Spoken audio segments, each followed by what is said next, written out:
One bark split the rain that night, sharp, desperate, true, while the town of Bright Ridge drowned in silence. One German shepherd refused to look away. His ears twitched, his paws splashed through floodwater. He pulled at the leash, leading a weary rescuer to a doorstep no one was meant to find. Behind that door, a broken home, a child too quiet, and a secret loud enough to shake the town. He wasn't just a dog, he was the voice for the voiceless, the howl in the storm, the one who knew before anyone else someone was still in there. This is the story of a girl lost in the flood, a man haunted by duty, and the bark that brought the truth to light. Before we begin, hit that like button, subscribe if you haven't already, and tap the bell so you won't miss the stories that break and mend the soul, all in one breath. The sky above Bright Ridge, Texas, was a heavy slate of gray, bloated with clouds that hadn't stopped spilling rain for nearly 2 days. The streets no longer carried names, they were rivers now, lined with debris, floating trash cans, and the occasional children's toy bobbing like silent memories. Rooftops had become islands. The few residents who hadn't evacuated in time were calling out from attic windows, waving frantically at rescue boats, their voices nearly drowned in the wind. It was chaos shaped like water. Sergeant Nathan Carter stood on the flooded corner of Oak Street, just past Ridgeview Avenue, the rain plastering his hair to his forehead beneath his rescue helmet. He was soaked through his fatigue's harness boots, but he barely noticed. A man of 38, he carried the fatigue of someone who had seen too many disasters but still cared enough to show up. Nathan had a square jaw, a quiet voice, and the posture of a former soldier who no longer cared about medals, only people. Before this, he had served 2 tours in Iraq, had once been promoted early for exceptional clarity under stress. But what shaped him more deeply wasn't combat, it was Hurricane Harvey, when his younger brother, just 19, died trapped in a flooded basement apartment. Nathan had joined the Texas National Guard's Rescue Division not long after, trying to save perhaps the lives that reminded him of the one he had lost. At his side was Max, a 4-year-old German shepherd with striking black and tan fur, piercing amber eyes, and the kind of intelligence that made humans uncomfortable. Max had been trained as a K-9 search and rescue dog since puppyhood. He was lean and muscular, his movements smooth and purposeful. A long, faint scar cut diagonally across his left hind leg, a relic of a kennel fire that had taken the rest of his litter. That trauma had never left him, though he rarely showed it. Max wasn't just obedient, he was perceptive, even intuitive. Some said he could sense despair.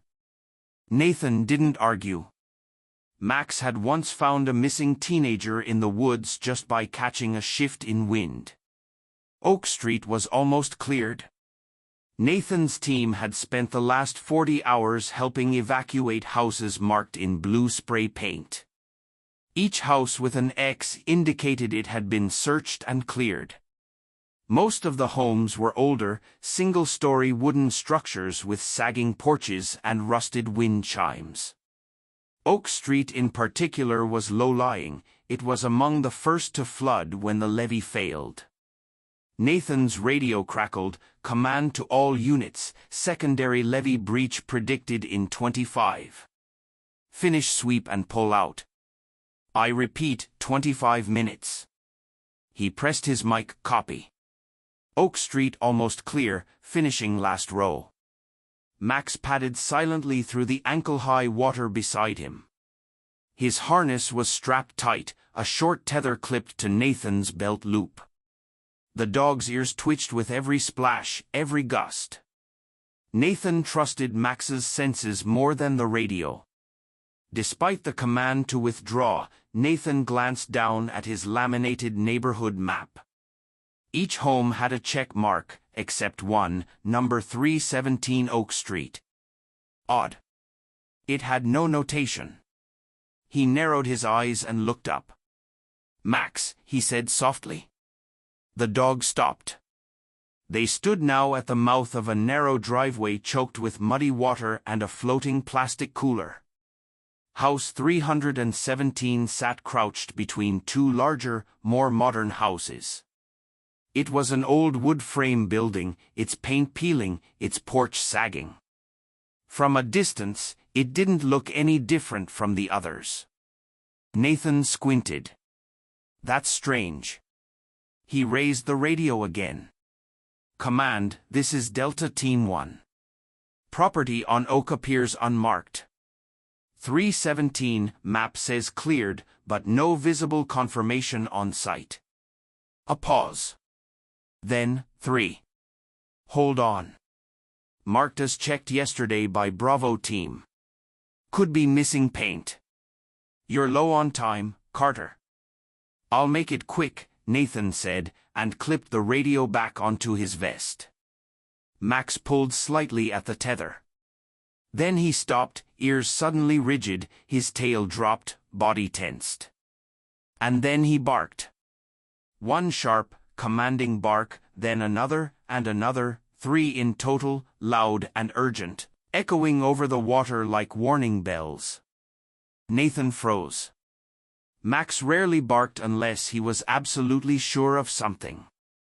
The dog tugged harder now, turning his head back at Nathan, then forward again, focused on house 317. Nathan's breath caught. "What is it, boy?" he muttered. Max let out a low, insistent growl, then barked once more. The wind picked up, sending ripples through the rising water. The old wind chimes hanging from the porch of 317 trembled but didn't sing. Nathan unclipped Max's tether, slowly stepping toward the porch. "Let's take a look." The door groaned open with a sickening crack as Nathan Carter pushed into the house, water trailing from his boots. The air inside 317 Oak Street was warmer than expected, but the kind of warmth that clung to mold and rot. The smell hit him first, a clawing mixture of wet wood, mildew, and something faintly sweet, like old food left to decay. His flashlight beam swept the hallway, catching waterlogged picture frames and swollen drywall. On a warped end table floated a soaked birthday card with the edges curling in on themselves. Max, the 4-year-old German shepherd at his side, moved ahead carefully, nose down, ears perked. His black and tan coat dripped steadily, his steps slow and silent. The harness on his back was slick with rain, the orange reflective strips barely visible in the dim interior. Max had gone rigid the moment they crossed the threshold. "Search and rescue." Nathan called, voice low but firm. "Is anyone here?" Silence. Only the soft gurgle of water pressing against the walls and the occasional groan from the ceiling joists above. Nathan swept the light into the living room, couch cushions overturned and half-submerged, a bookshelf collapsed, books floating like bloated bodies. But Max didn't veer. He moved forward with intention, heading toward the back of the house. They passed a family photo fallen to the floor. The image was faded and cracked, a man, a woman, and a girl. The girl looked about 6, chestnut hair, bright eyes, the kind of smile that only existed before life taught you fear. Max gave a soft whine, then turned sharply into what must have been the kitchen. Nathan followed. The kitchen was worse. Cabinet doors were ajar, hanging crooked like teeth knocked loose. A pot lay sideways in the sink, crusted with remnants of what may have once been soup. The refrigerator was open and dark, its contents drifting in the few inches of brown water pooling on the floor. Then Max stopped. He didn't bark, he rarely did inside a structure, but his body language said it all, front paws planted, head tilted, nose toward a lower cabinet beneath the sink. He let out a low, almost pleading whine. Nathan moved forward, crouched, and slowly opened the cabinet. The wood creaked against water-swollen hinges.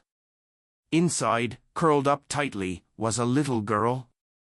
She wore a red sweater, soaked dark with mud, her knees pulled into her chest, arms locked around a limp cloth doll.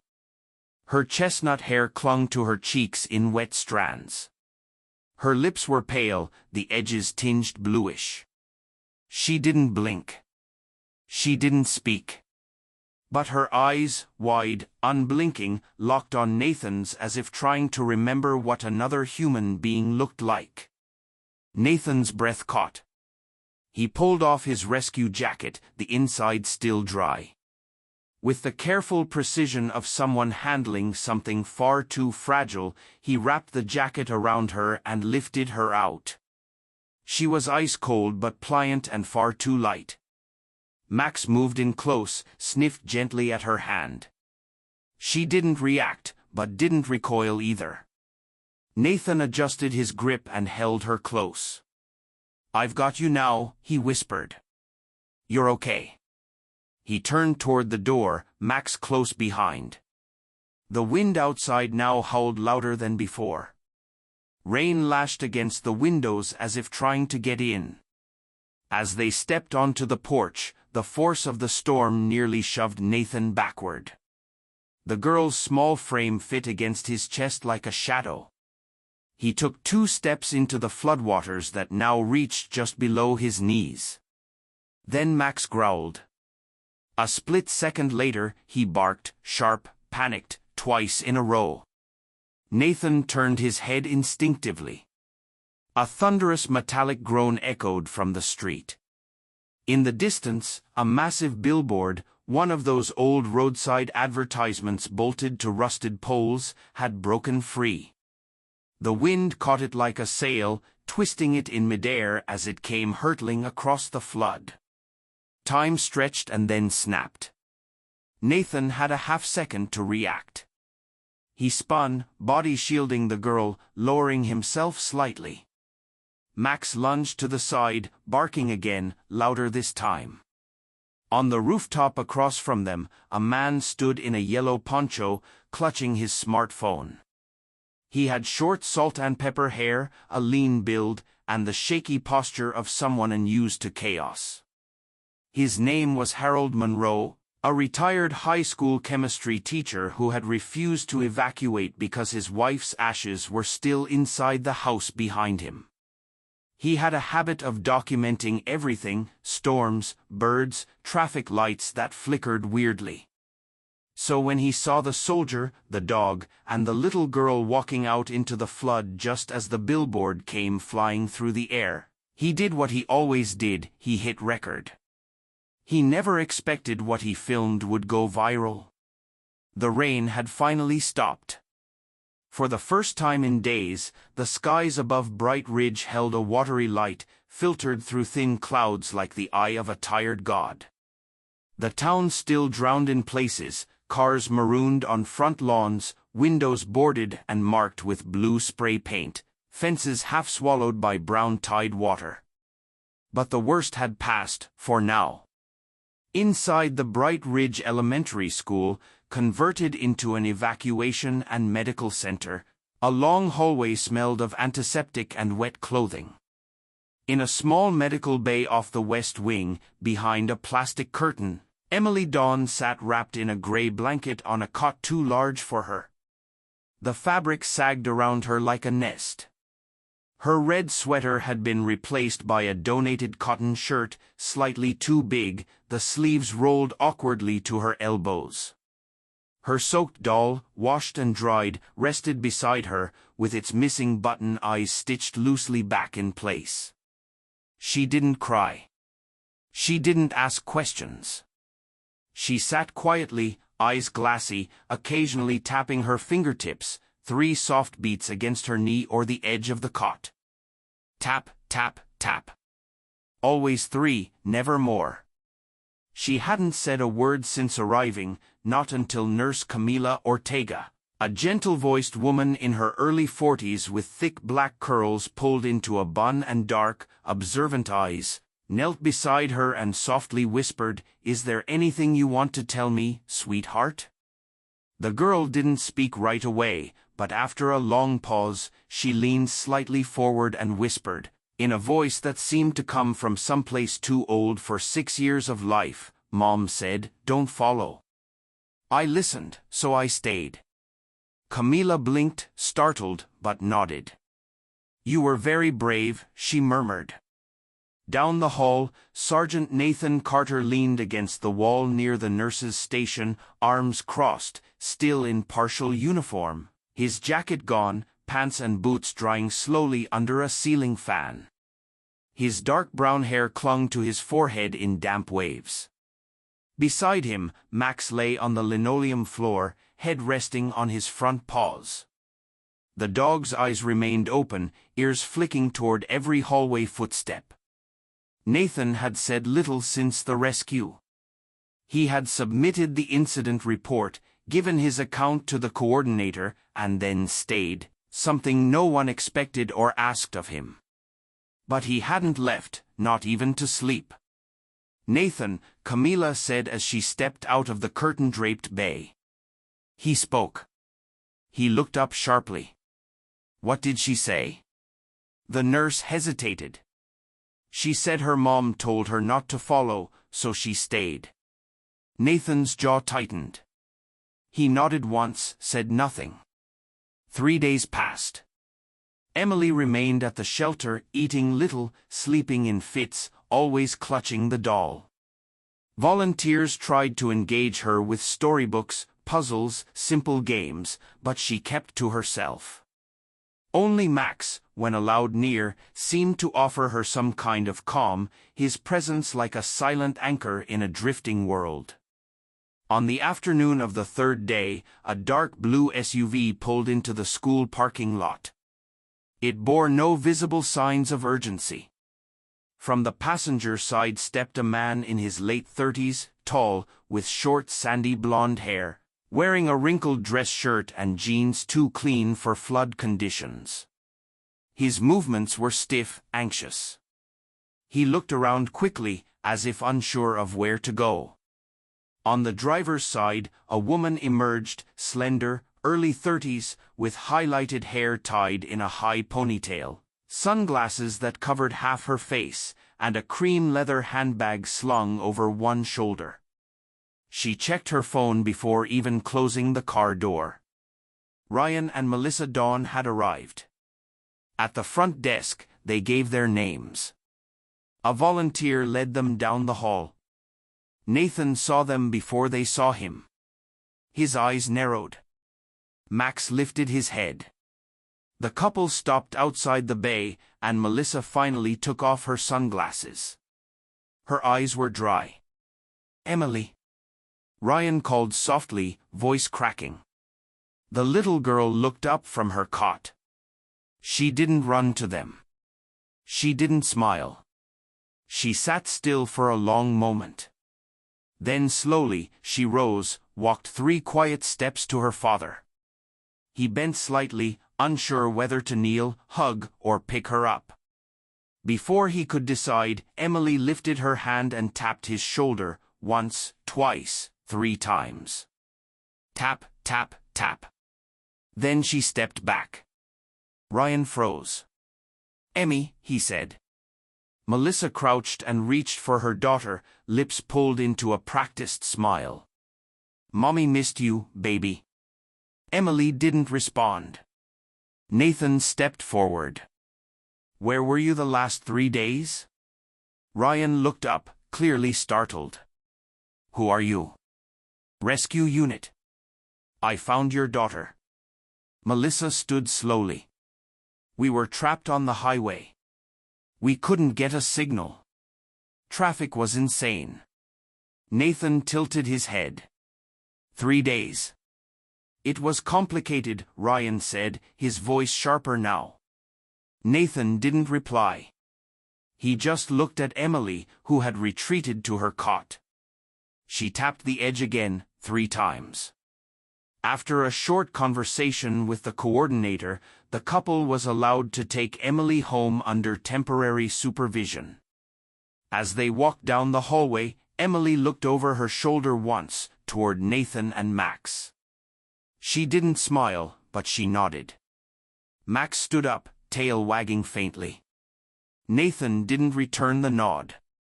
He watched them go in silence. The rain had passed, but its echo still lived in the muddy streets and shattered routines of Bright Ridge. Outside the town's temporary emergency operations center, once a public library, now swarming with laptops, generators, and half-eaten protein bars, Sergeant Nathan Carter sat at a folding table, his brows furrowed beneath the glow of a flickering desk lamp. The map before him was laminated, creased at the corners, and smeared faintly with dried rain. It was the Master Flood Zone Dispatch Schematic, color-coded for priority zones, dotted with hazard markers and relief stations. A red marker traced the major water paths. Yellow zones were high-risk residential clusters. Green zones were those already cleared. Nathan scanned the map again. Oak Street, where he and Max had found Emily, was nowhere on the priority list. Worse, the digital copy he had initially reviewed showed Oak Street inside a yellow zone. Now, on this printed version, it was cleanly in the green, cleared, safe, forgotten. He tapped the spot with a pen, frowning. That house should never have been marked safe. Behind him, Captain Lorraine Keel lay, a no-nonsense African-American woman in her late 40s with cropped gray-black hair and an authoritative stance, approached with a clipboard. She had always been by the book but fair, her voice carrying weight even when whispered. "Still digging through the logs, Carter?" she asked. He nodded. "The kid. Emily Dawn. Her house wasn't supposed to be greenlit. Someone changed the zoning." Keel leaned over the map, expression tightening. "You sure?" "I pulled the satellite drafts from 5 days ago. It was yellow then. Now it's green in every copy after that date. I'm filing an incident report." Keel pursed her lips. "It'll get buried unless you've got something concrete. And we've got a town to put back together." Nathan didn't reply. Instead, he opened his weathered laptop and clicked through folders until he found the file he'd renamed quietly the night before, Incident 317, Dawn Residence. He uploaded the map discrepancy, a scanned copy of Emily's intake form, and a short note, possible child endangerment. Priority zoning may have been falsified. Then he hit submit. But when he returned an hour later to check on the submission status, closed.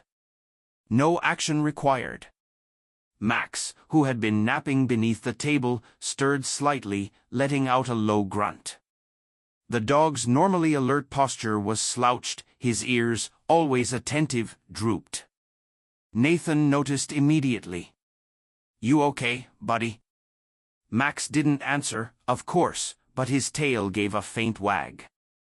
That evening, after their shift rotation ended, Nathan brought Max to the veterinary tent on the edge of the compound. Dr. Clara Bennett, a petite woman in her early 30s with chestnut curls, freckled skin, and a warm but focused demeanor, checked Max thoroughly. Age and exhaustion, she concluded, giving the dog's paw a soft pat. "He's worn for, yeah, strong as a tank, but he's been running non-stop. Well, even tanks need a tune-up. Let him rest a few days. He's fine, just depleted." Nathan nodded and stayed for a moment longer, watching Max breathe steadily on a fleece mat. The tent smelled of antiseptic and wet fur, the quiet only broken by the low hum of generators. As he stepped back into the night, a sharp gust pulled at the collar of his jacket. He reached into his pocket and pulled out the folded intake form for Emily Dawn. The signature at the bottom, Ryan M. Dawn, was clean, confident, and oddly familiar. Something tickled in the back of his mind. Dawn? He opened his phone and began searching. It didn't take long. Dawn Relief Supplies, a regional logistics contractor, awarded 3 major supply contracts for Bright Ridge's disaster relief, all approved under expedited orders thanks to a municipal emergency clause signed by Mayor Evelyn Brooks. Nathan scrolled further. The company's CEO photo stared back at him, Ryan M. Dawn, now dressed in a tailored navy suit, smiling beneath the company banner. The same man who had walked into the shelter 3 days ago, claiming he couldn't find his daughter for 72 hours because of traffic.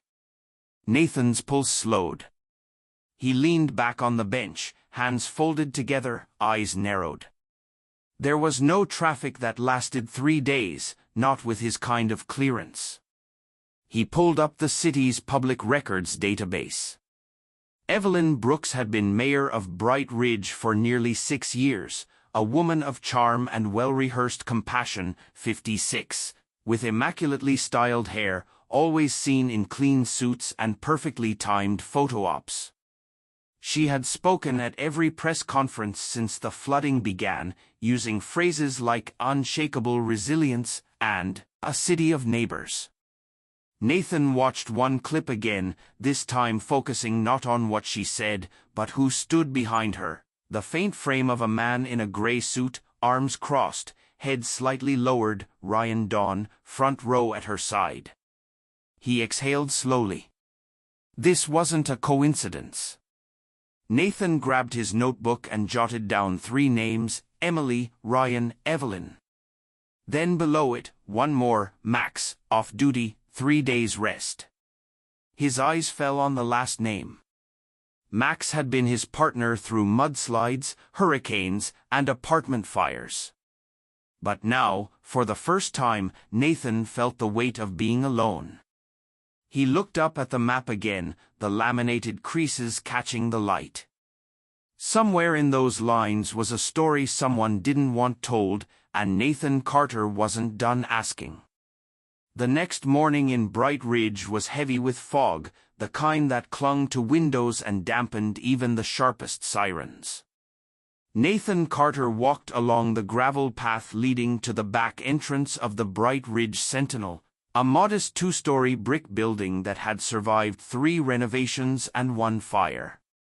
A green press sticker fluttered on the glass door.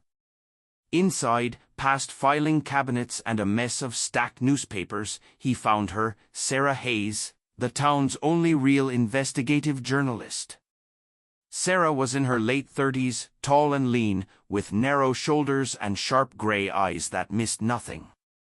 Her dark auburn hair was always tied back in a low, unbothered ponytail, and her standard attire was a faded army jacket over a black turtleneck, paired with worn jeans and boots that had seen more protests than parties. Sarah had a reputation, fearless with a pen, mistrustful of authority, and known for being a little too quiet before asking a question that made people sweat. Her articles had exposed fraudulent developers, a corrupt school board president, and a misused hurricane relief fund 5 years earlier.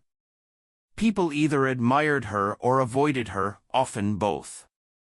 "Carter," she said without turning from her screen. "You look like someone who hasn't slept." "I haven't," he replied. "You still chasing smoke?"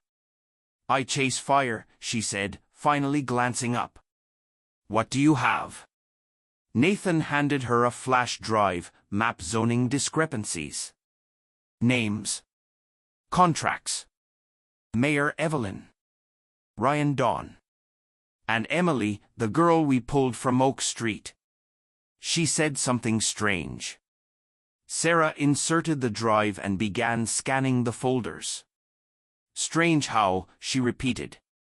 A sentence, like it was memorized. Said, "Nobody cared about that old house. We saved a ton." Just like that? Sarah's eyes narrowed. "That's not something a 6-year-old comes up with on her own." "No," Nathan said. "But it's something she could have overheard."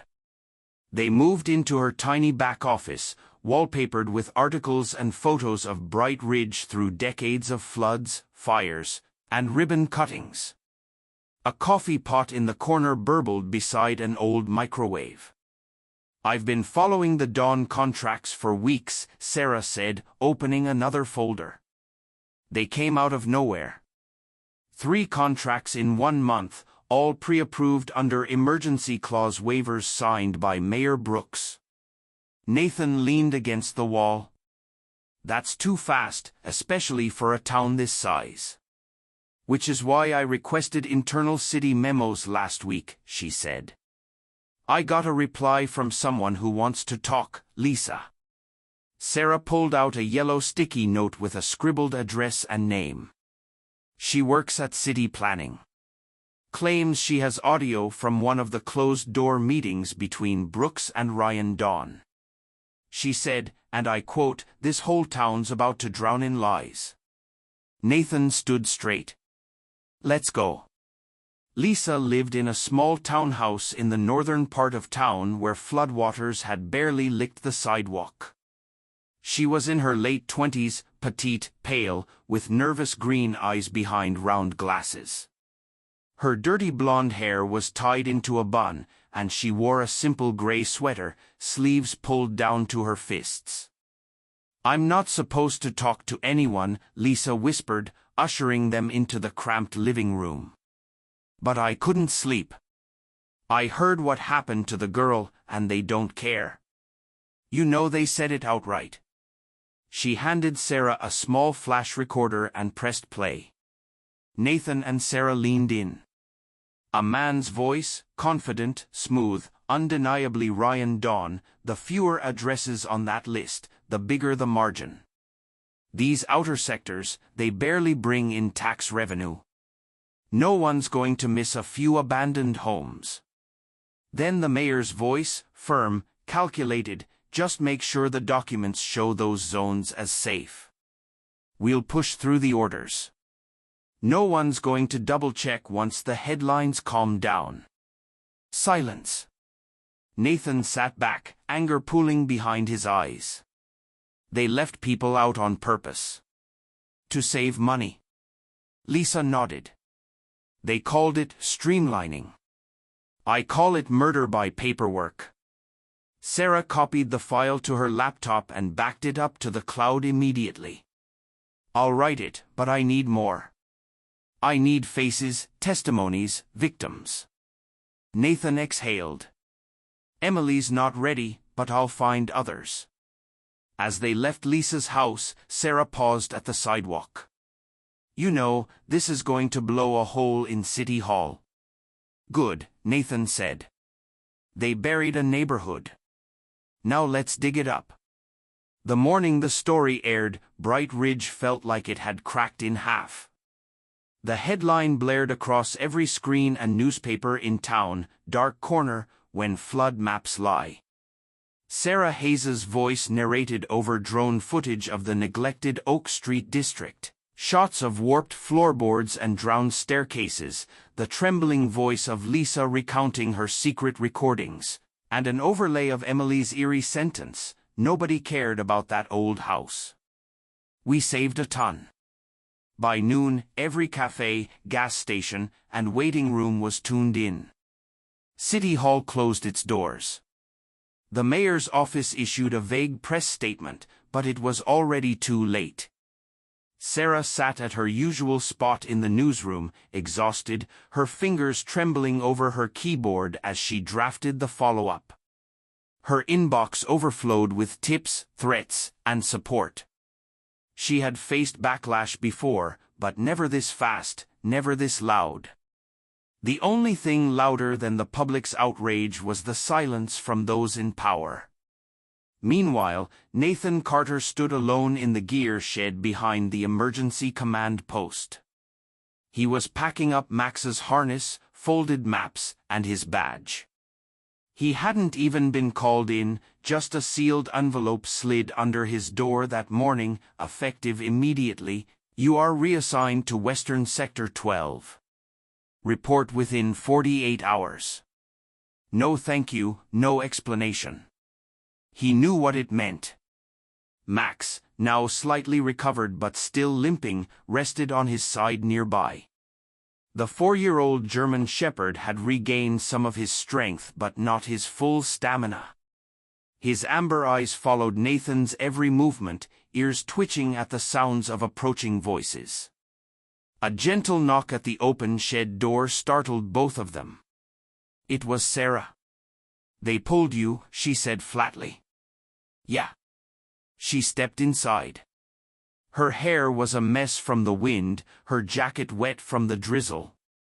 FBI called me this morning. They want the full files. I sent everything, timestamps, maps, audio. I named you as my primary source. Nathan nodded. Good. It needs to burn? And it will, she said. But they're going to try to bury you first. I know. Just then, the familiar pitter-patter of small shoes echoed in the gravel. Emily Dawn appeared at the doorway, escorted by an older nurse. The 6-year-old girl had grown slightly fuller in the face since her rescue, but still carried that quiet intensity behind her light brown eyes. Her strawberry blonde hair was neatly tied in 2 braids. Today, she wore a soft blue hoodie 2 sizes too big, sleeves bunching at the wrists. She stepped in slowly, not saying a word. Max lifted his head. Emily walked straight toward him and knelt. She didn't pet him right away. She simply looked outside. Police sirens cut through the cold wind, not chasing criminals, but watching their own citizens march. Nathan returned to the central station for his last sign-off. The desk officer didn't make eye contact. His name was already off the roster. But none of that mattered anymore. The damage was done, and the silence, it was finally screaming.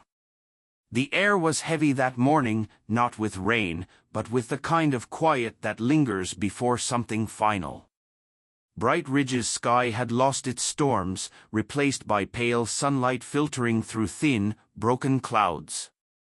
The town courthouse, an old red brick building with ivy curling around its columns, stood like a tired sentinel in the center of the square, bearing witness to what many hoped would be the first step toward healing.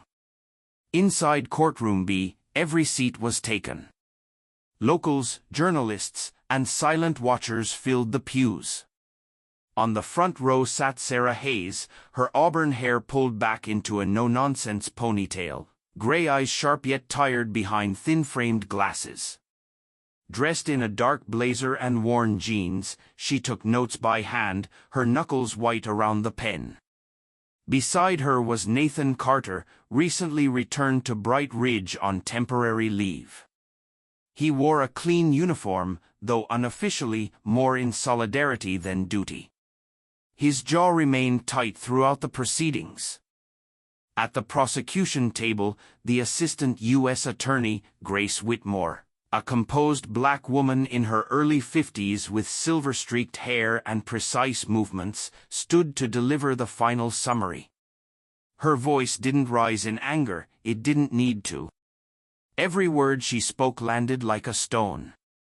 Evelyn Brooks, as mayor, you knowingly approved the redaction of populated districts from the emergency response map, endangering civilian lives for the financial benefit of your political donors, including Ryan Dawn. A few heads turned to the defense table. Evelyn Brooks, 58 years old, once commanding and immaculately dressed, now sat slouched. Her platinum blonde bob was disheveled, her expression hollow.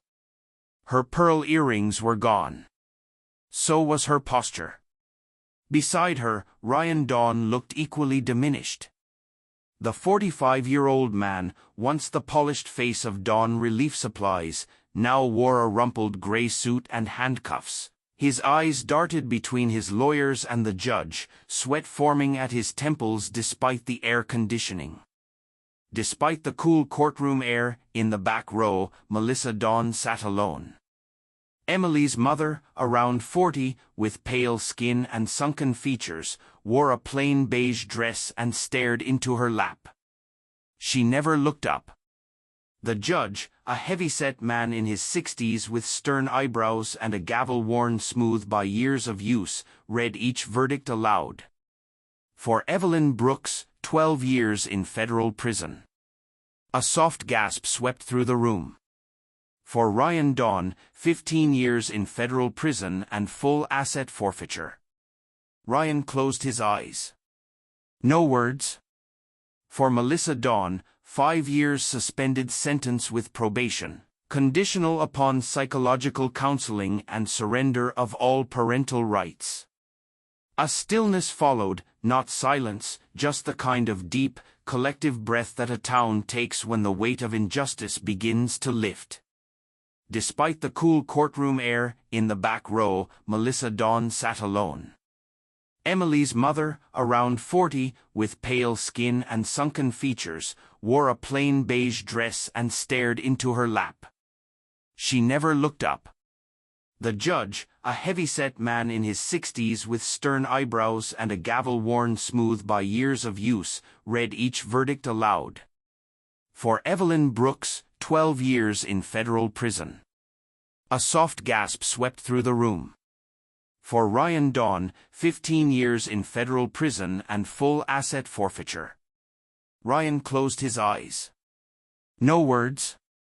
For Melissa Dawn, 5 years suspended sentence with probation, conditional upon psychological counseling and surrender of all parental rights.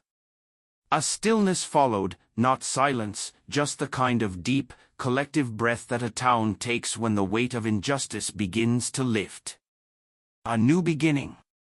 Later that afternoon, the local news aired images of Emily Dawn being led gently into her new home. The house sat on a quiet hill overlooking the South Valley, modest but warm, with a white fence and a garden filled with sunflowers. Her new guardians were Thomas and Ruth Gallagher, both retired middle school teachers in their late 60s.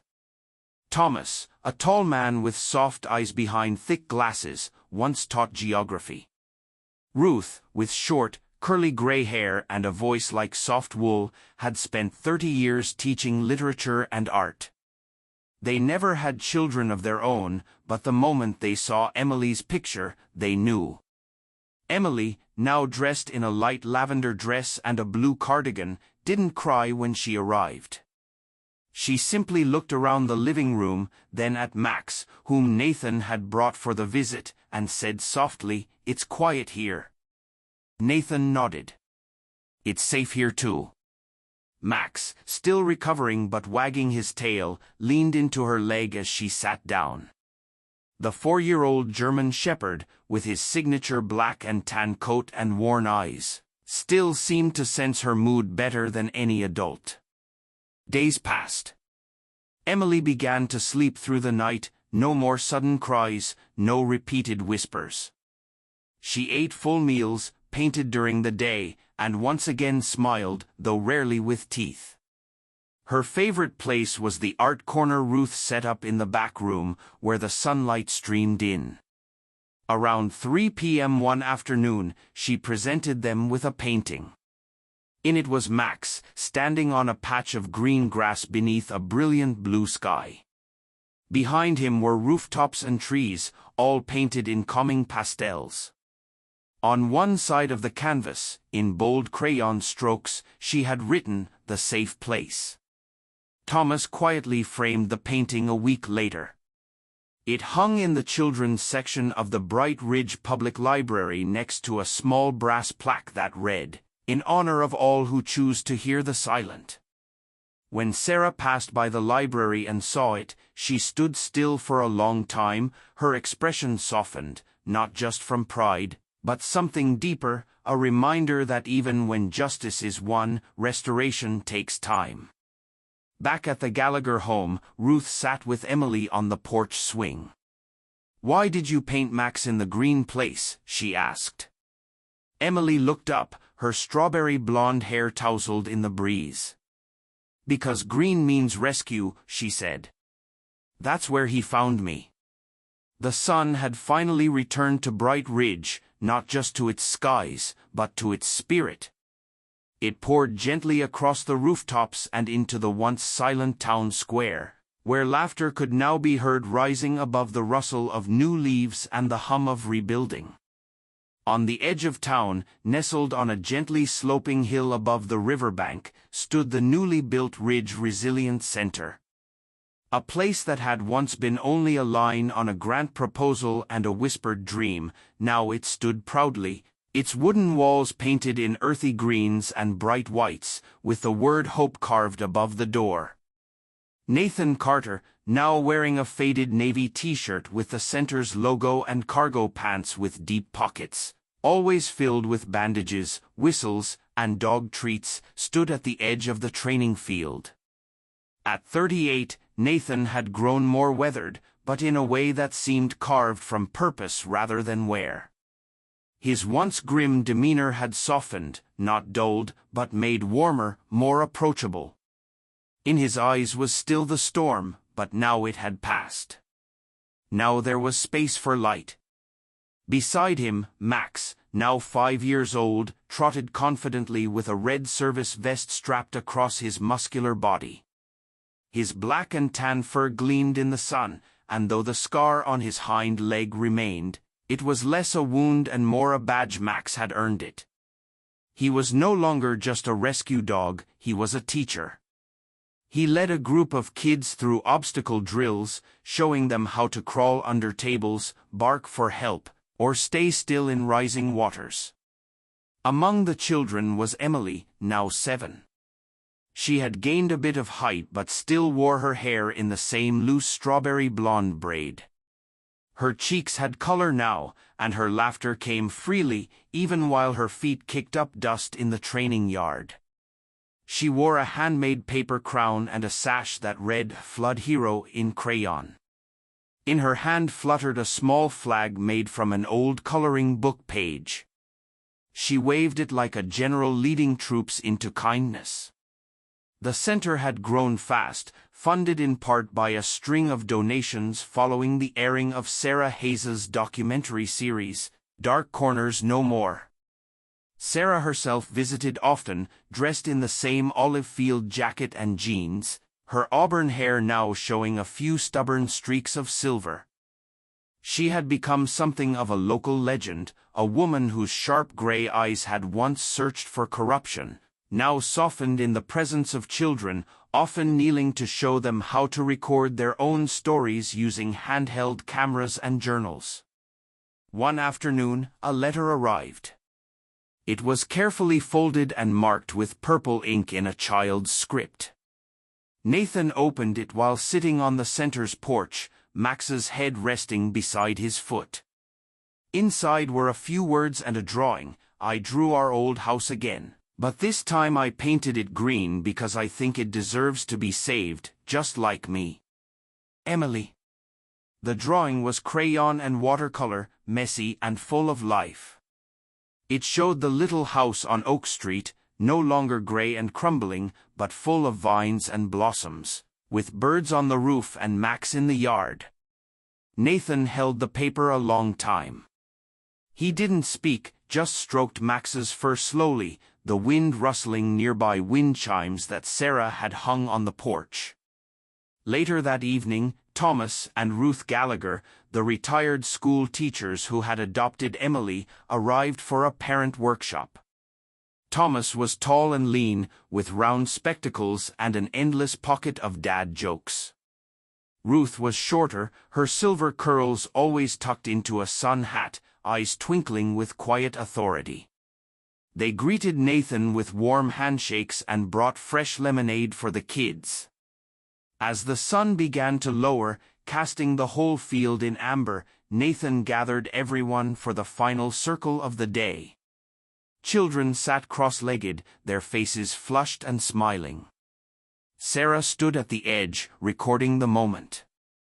Nathan looked at them all, these children who had seen too much but had learned even more. "You know," he began, voice calm and gravelly, "sometimes what saves us isn't the loudest shout. Sometimes it's just a bark, or a whisper, or someone turning around instead of walking away. He glanced down at Max, who wagged his tail once and then settled beside him. Emily raised her hand.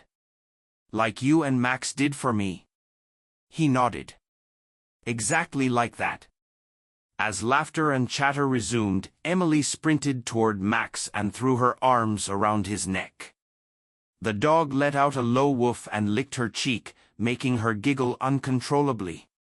The sky above Bright Ridge was no longer heavy. It was open, painted in soft gold and blue. And there, beneath it, on that small patch of land with children's drawings hanging from every fence post, it became clear: no place, no person, no soul should ever be left behind. Sometimes God speaks through the silence, not with thunder, but with a bark in the rain. This is a story of how a loyal dog, a broken soldier, and a forgotten child were brought together not by chance, but by purpose. When no one else saw, he did. When no one else came, he sent Max. In the messiness of life, in the floods we each face, there are still miracles. But often they don't come in shining lights, they come in muddy paw prints, in a child's whisper, in a second chance. So if this story touched you, if you believe that even the smallest voice deserves to be heard, do one thing: share this video. Leave a comment below saying Amen. If you believe God still works through the ones we least expect. And don't forget to subscribe, because every week we tell stories that might just be the sign you've been praying for. May God bless you and protect the silent ones, human or not, who are still waiting to be found.